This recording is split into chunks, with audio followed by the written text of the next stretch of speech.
Are you down for this?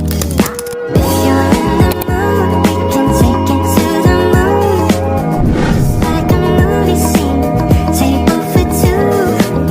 No need to be fair, I want you instead. Baiklah, Assalamualaikum warahmatullahi wabarakatuh. Perkenalkan, saya Ari Handayani dengan NIM 2325-1006P, program studi S1 Kebidanan Ahli Jenjang, mata kuliah Pendidikan Budaya Anti Korupsi, dengan dosen pengampu Dr. Hendra Sudrajat SHMH. Pada hari ini, tanggal 6 November tahun 2024, saya akan menjelaskan pencegahan dan pemberantasan korupsi menurut teori konstitusi Nusantara. Teori konstitusi Nusantara sebagai satu teori yang baru ditemukan dari hasil riset pada tahun 2016 di Malang, Provinsi Jawa Timur, oleh Dr. Hendra Sudrajat SHMH. Sebagai peraih rekor muri Dokter Umum Tata Negara termuda di Indonesia, dengan lulus cum laude tahun 2011 dan saat ini menjabat sebagai Direktur Dumantara Riset Institusi dan Wakil Rektor 1 Universitas Kadar Bangsa. Teori konstitusi Nusantara merupakan teori yang menjelaskan mengenai konstitusi dan peraturan perundang-undangan yang berlaku di masa lalu, yakni pada masa kerajaan dan kesultanan Nusantara, dan berfungsi sebagai nilai keteladanan berkonstitusi dalam kehidupan berbangsa dan bernegara saat ini, termasuk untuk mencegah terjadinya korupsi yang sedang marak di Indonesia. Dalam teori konstitusi Nusantara memiliki bahasan yang berhubungan dengan mata kuliah Pendidikan Budaya Anti Korupsi, karena salah satu pembahasannya memiliki hubungan dengan penegakan hukum dalam mencegah dan memberantas korupsi. Adapun komponen teori konstitusi Nusantara atau teori Nusantaralisme, quotient stage, dan kultur sebagai berikut. Yang pertama, people habits atau kebiasaan masyarakat. Pada masa kejayaan Nusantara, terdapat kehidupan masyarakat yang memiliki tradisi dan kebiasaan para pemimpin masyarakat di kala itu. Kebiasaan para pemimpin dan tokoh masyarakat sebagai suatu cerminan keteladanan dalam bermasyarakat. Keteladanan tersebut terlihat dalam perilaku dan tindakan yang diikuti oleh anggota kelompok masyarakat yang menjadi modal terbentuknya suatu masyarakat, sehingga di mana ada masyarakat, di situ terdapat hukum. Dalam pencegahan korupsi perlu diawali dengan kebiasaan perilaku dan sikap yang baik, seperti menjadi teladan dalam hidup dan menjadi pelopor anti korupsi di kalangan mahasiswa dan masyarakat. Yang kedua, living law atau hukum yang hidup.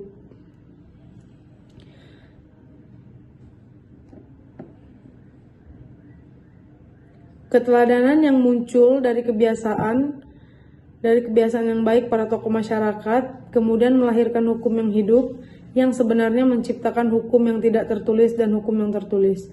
Terdapat banyak hukum yang hidup dalam masyarakat, khususnya bagi masyarakat adat yang ada di Indonesia. Hukum yang hidup ini menjadi tradisi dan adat istiadat masyarakat Indonesia dan dijamin dalam konstitusi budaya malu untuk mengambil yang bukan hak miliknya. Sesungguhnya bagian pendidikan anti korupsi yang menjadi daya tangkal yang efektif. Yang ketiga, power of king atau kekuatan pemimpin. Dalam sebuah kepemimpinan dibutuhkan suatu kekuatan pemimpin dalam menegakkan kepemimpinannya. Sehingga dalam teori konstitusi Nusantara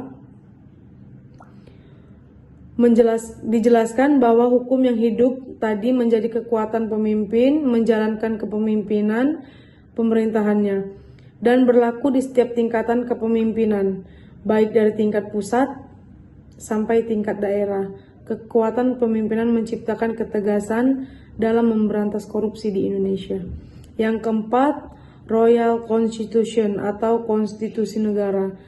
Teori konstitusi Nusantara menjelaskan poin penting dari suatu konstitusi adalah materi muatan konstitusi, sehingga konstitusi negara berfungsi untuk mengatur tatanan negara, termasuk untuk membatasi, mengawasi kekuasaan untuk tidak korup mengatur distribusi kekuasaan negara agar tidak terjadinya penyalahgunaan wewenang negara. Konstitusi negara terdiri dari konstitusi tertulis dan tidak tertulis.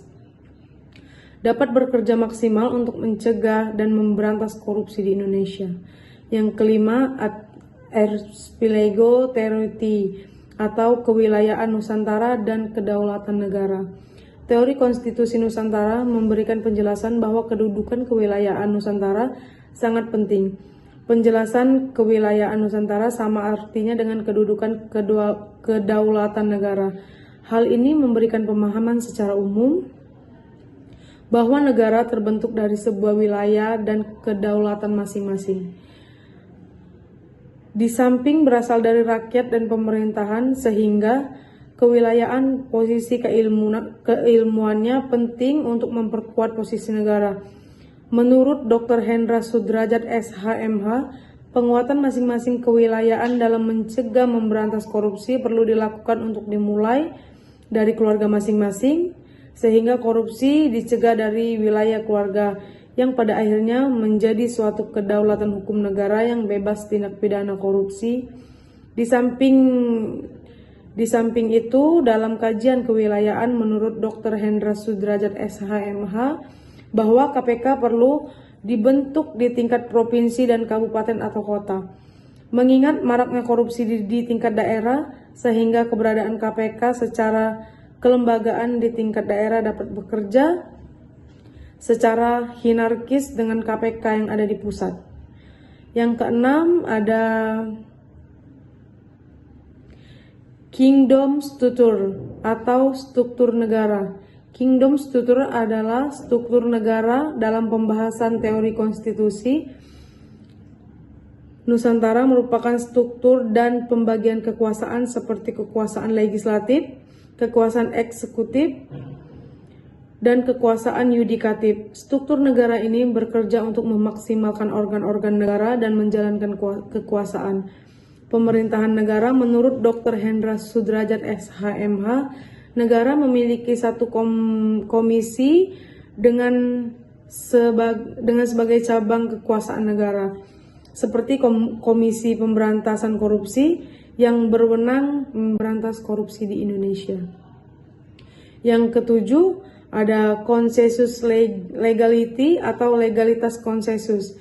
Teori konstitusi Nusantara menjelaskan bahwa konsensus legality atau legalitas konsensus merupakan kesepakatan antara pemimpin dan rakyat dalam negara. Menurut Dr. Hendra Sudrajat SHMH, bahwa konsensus legality dalam teori konstitusi Nusantara pada pembahasan korupsi adalah terbangunnya kesepakatan bersama berupa penguatan karakter, berupa integritas dan komitmen dalam memberantas korupsi, bahwa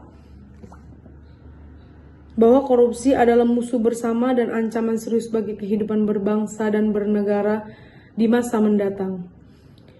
Yang kedelapan, State Regulation atau regulasi negara. Regulasi negara dan teori konstitusi Nusantara terdiri dari Undang-Undang Dasar Negara Kesatuan Republik Indonesia tahun 1945 dan undang-undang lainnya, serta peraturan lainnya yang berada di bawahnya.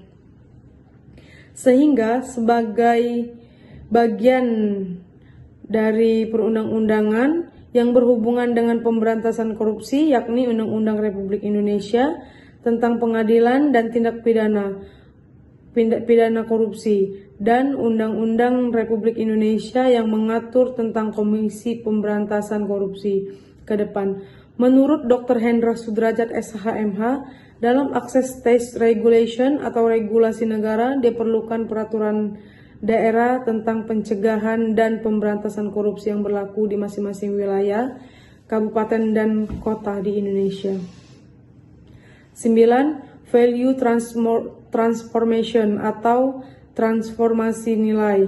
Dr. Hendra Sudrajat SHMH sebagai penemu teori konstitusi Nusantara selalu mengatakan bahwa Indonesia today and tomorrow is reality of the archipelago, yang artinya Indonesia Hari ini dan hari esok adalah kenyataan Nusantara di masa lalu, sehingga komponen terakhir teori konstitusi Nusantara menjelaskan value transformation atau transformasi konstitusi Nusantara di masa lampau, yang dapat dijadikan sebagai keteladanan dan pencegahan dan pemberantasan korupsi di Indonesia.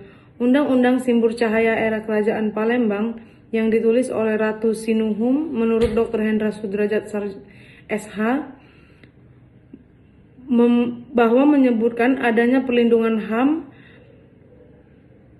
di dalamnya yang secara tidak langsung melindungi hak milik orang lain dari perbuatan korupsi. Demikian penjelasan dan pembahasan teori konstitusi Nusantara sebagai tugas mata kuliah pendidikan budaya anti korupsi. Salam 25 Nusantara menuju Nusantara unggul. Akhir kata saya akhiri, wabillahi taufiq wal hidayah. Wassalamualaikum warahmatullahi wabarakatuh.